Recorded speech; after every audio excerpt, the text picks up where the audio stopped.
In this class we want to talk about business skills. I want to start by talking about transferable business skills. These include all the skills that are necessary in all types of jobs, whatever field you choose. So transferable skills means the skills that apply to all types of jobs. So there are specific skills which apply to particular jobs. In order to do a particular job, you may require particular skills. But transferable skills are generalized skills, ones that apply in all occupations. There may be skills that you have already demonstrated, but there may also be skills that you have never used before and which therefore require some practice.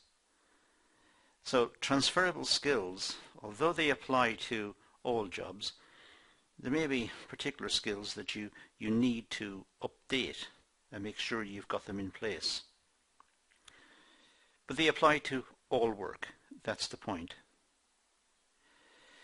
Now, transferable skills include a very wide range of skills. For example, skills for life, the skills to enable you to live your life efficiently and sociably.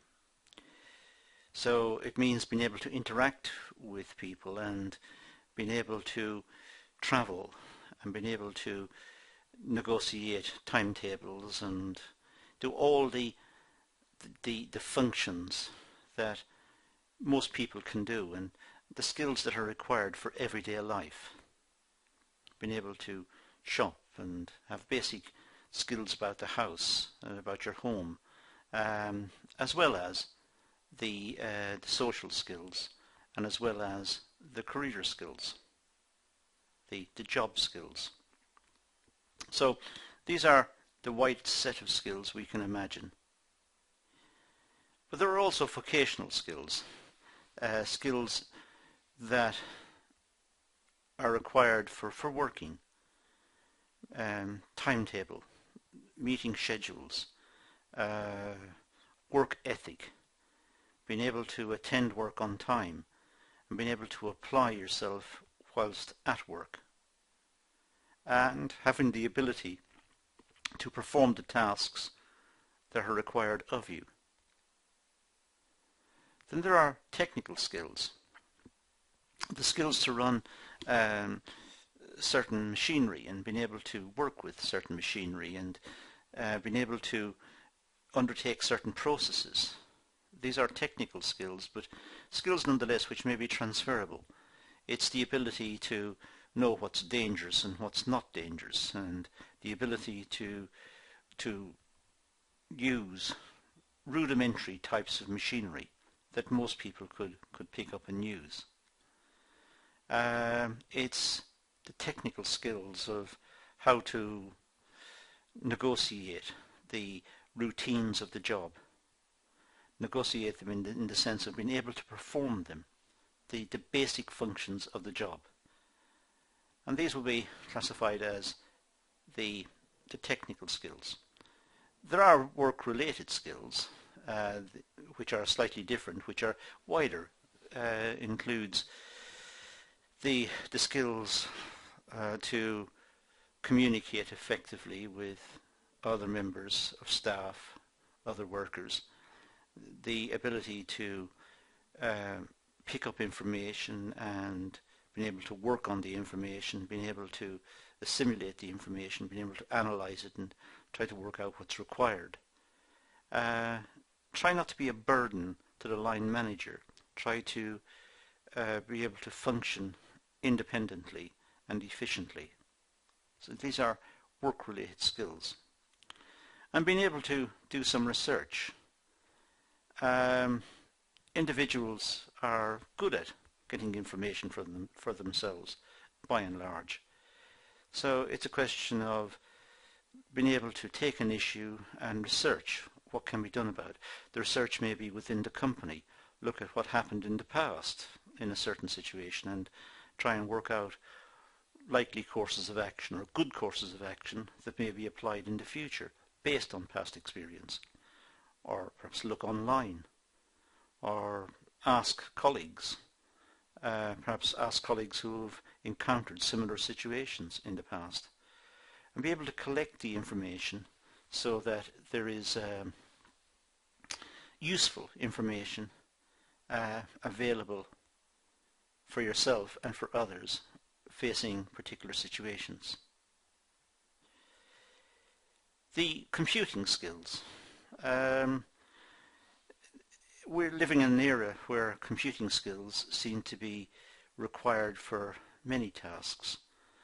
Now, it depends on the nature of the employment that's been sought, but by and large, any sophisticated employment, any employment which involves a good career and involves good opportunities for progression and promotion will involve some sort of computing skills or some sort of technical skills in this area. So it's important to have some acquaintance with computing. Communication skills, as I said, are important because it's important to be able to take a message and pass it to colleagues, and also understand what colleagues are saying and be able to take in the information and be able to summarize it and retain it, because colleagues don't want to keep telling you the same thing over and over. They want to be able to communicate a message. You take the message, you write it down, remember it, record it, whatever you're going to do, so that you have a record of this. And again, when this information is required in the future, you have it to hand. It's been filed away and it's been retrieved by you and can be used by you in the future. Likewise, time management skills. Being able to attend for work at the right time, being able to take jobs and complete the tasks on time, meet the routines of the business in the time scale that's been set. So these are some of the transferable skills.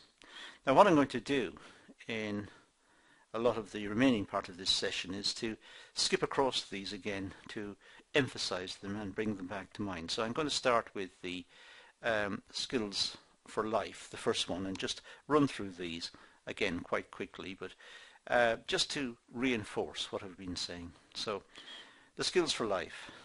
These are the skills that you will need throughout your personal and professional life. Now, these include communication skills, the ability to share or exchange information or ideas with others. It's important to know what is appropriate information, and it's important to be able to use formal language, for example when writing letters or writing emails, or when you're being interviewed or making presentations. And it's also important to know when to use informal language, like for example in conversations. But when writing a letter, it's important to be able to state the letter precisely and to the point. So having good communication skills, good language skills is very important. There's also the computing skills, as I said before, being able to use Word and Excel and PowerPoint and Access, and being able to email and be able to research online. These are increasingly important, and as time goes by, even more important, because a lot of work is being done online and in networks. So the communications, the information and communications skills are very important. These technical skills are important. It doesn't have to be Word, Excel and PowerPoint as I've got there. These are the Microsoft packages. These are the packages within the Office suite of programs. There are free ones available which are excellent. Free Office packages that can be downloaded, and they're absolutely excellent and do essentially the same work. So it's having the skills in whatever package you use. It's also important to have numerical skills. Um, being able to do basic mathematics is essential. You may not be required to use it, or very seldom, but when it's called upon, you should be able to use basic mathematics. It's for most careers in business, being able to do higher mathematics is not necessarily a requirement, but basic numeracy could be. Being able to work out proportions and work out discounts and being able to do percentages and scaling and so on, that's essential. In the UK, a grade C in mathematics at GCSE is normally seen as a minimum requirement. In other countries, employers will come to know particular mathematics, numeracy examinations and will know what grade that they will be looking for. But essentially, numerical skills are important. Now, the next type of skill we met earlier was vocational skills. These are practical and manual skills that you will need to be able to do. Now, you're on a course doing a BTEC national qualification. When I say national, I don't mean the BTEC national qualification. I've been a bit obscure with this. You're doing a BTEC higher qualification in business. But there are BTEC national qualifications which are under the BTEC higher standard. BTEC has got a long history of being able to blend practical and theoretical. So it's an excellent qualification for people who are seeking careers in industry and commerce. It's an excellent preparation, so you will encounter all sorts of tasks that people studying purely theoretical subjects may not encounter. You will be required to work in a group. You'll be required to work out what is good business presentation skills, being able to work out how to research, to work individually. And you'll be required to be able to do viva voce examinations. So these are the type of skills that industry require, and the BTEC qualification is excellent for this purpose. So it's all about preparing you for a career in business and therefore teaching you how to write reports, undertake presentations, communicate effectively and be prepared for interviews. So the BTEC qualification is the route to go in terms of vocational education as far as we're concerned. Now, technical skills, well, these are the specific knowledge-based skills that you require for your career.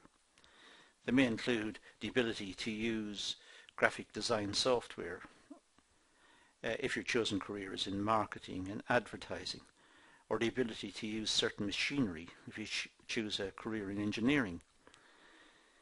These are technical skills, being able to deal with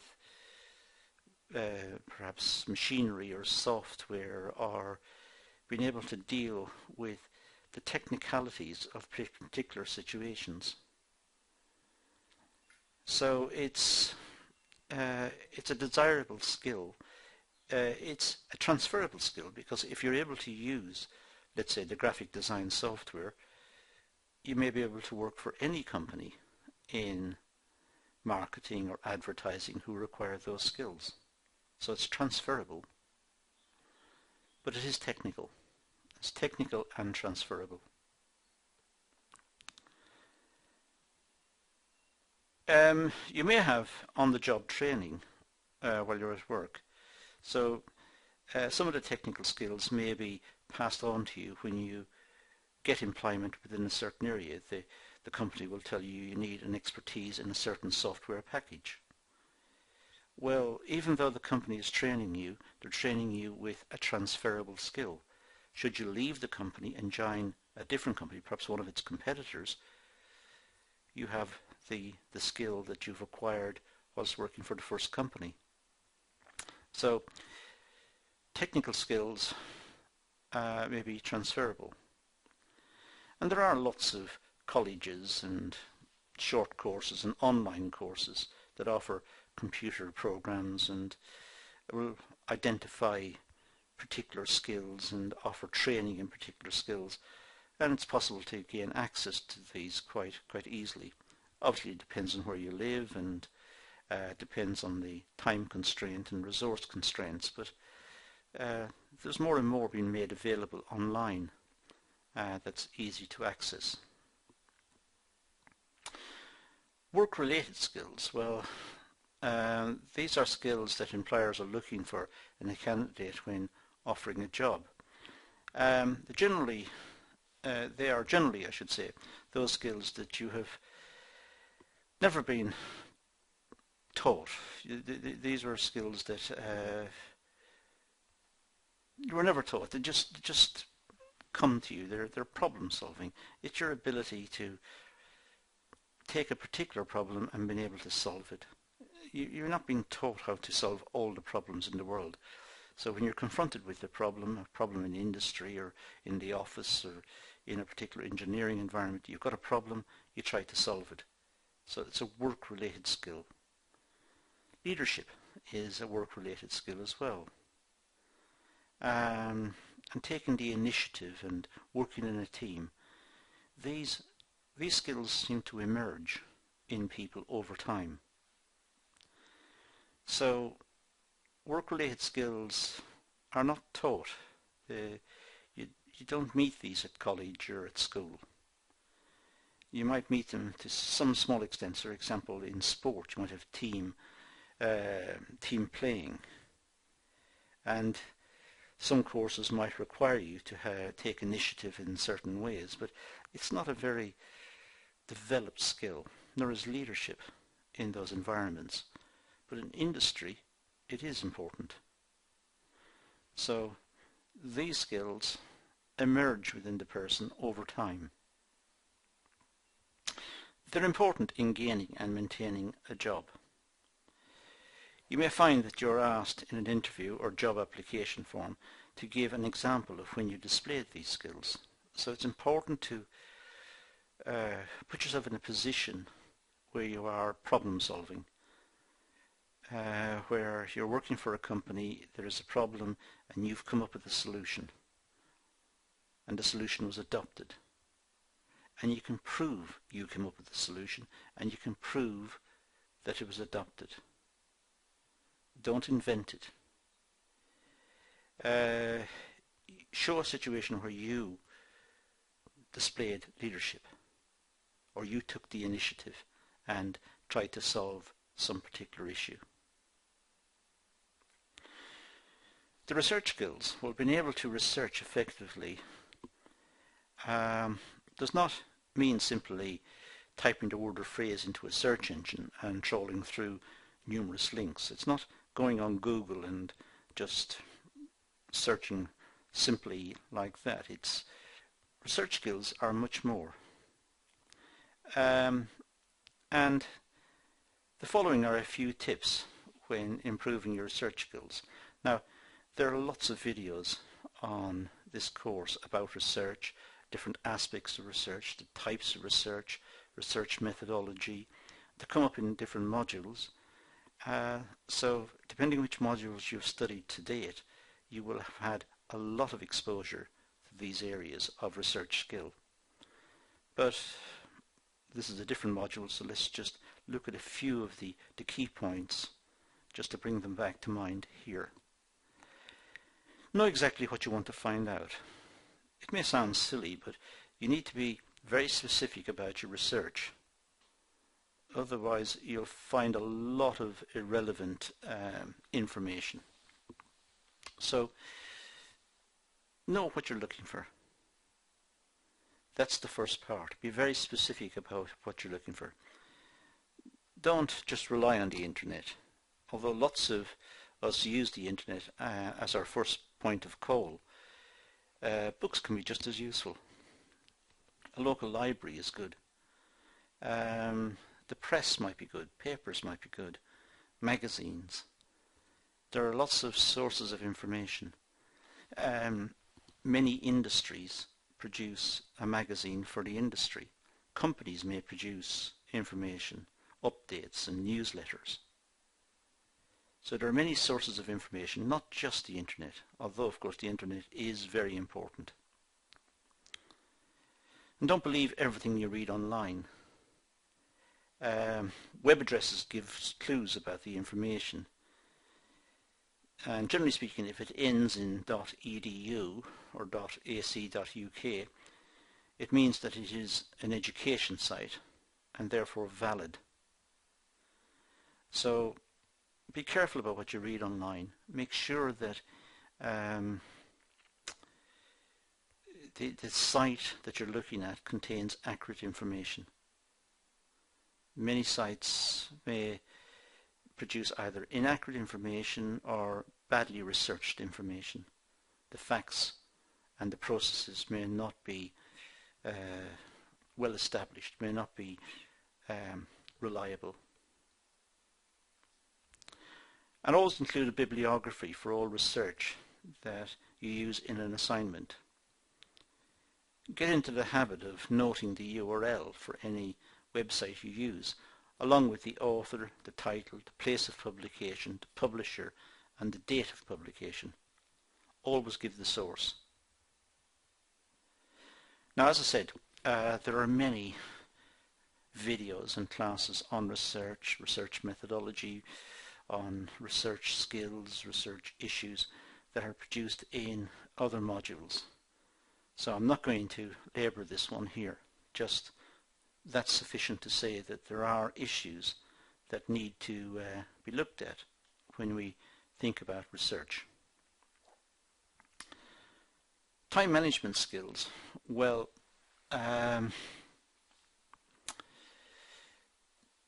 be able to meet deadlines. Being able to meet deadlines is a skill. It shows that you are diligent. It shows that you are applying yourself and you're trying hard to meet the requirements of the job, and you're putting yourself out. And you're there when you are expected to be there. You have done a certain task when it was asked to be done.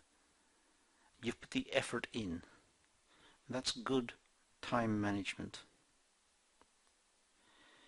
So the secret to good time management is planning. Make sure you've got a very good planning system. You'll need to ensure that you make plans when you're going to complete certain tasks and make sure that they are completed by the deadlines. You might use a Gantt chart for yourself. You might itemize what's required, the completion dates, so you know what's critical. You know what's running, what jobs you've got running simultaneously. You know where to give priority. And you try to meet the deadlines that have been set. It's a very important part of being successful in a career. And ensure that the tasks you agree to complete are within your limits. Don't take on a job that you can't do. You're wasting everyone's time. They'll be waiting for you to complete and you can't complete it. You haven't got the ability, you don't know what the job is about, you have no experience in the area, you have taken on something that you can't do. That's wasting time and it will cause problems. Not just for you, but for the whole organization. So make sure that you are capable of doing what you said you could do. And get to know what you can achieve and be ready to tell someone. Not the day before the final deadline. Tell them if you are struggling.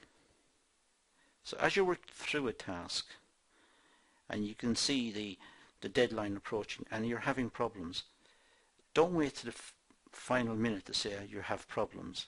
It's too late then. The deadline has arrived. Confide in others that you're having problems and you need assistance, you need help, you need resources, you need support. Advise them as early as possible. As soon as you identify you have a problem, make it known so that support may come in and assist you to meet the deadline that you agreed to. Now, these are some issues in business skills that should be borne in mind. Some of the information here, as I said earlier, has been almost exhaustively looked at in other modules, in other videos. So please look over those as a part of the research into this particular topic. But that's all I'm going to do on this for now, so I'm going to leave it at that and say thank you for watching.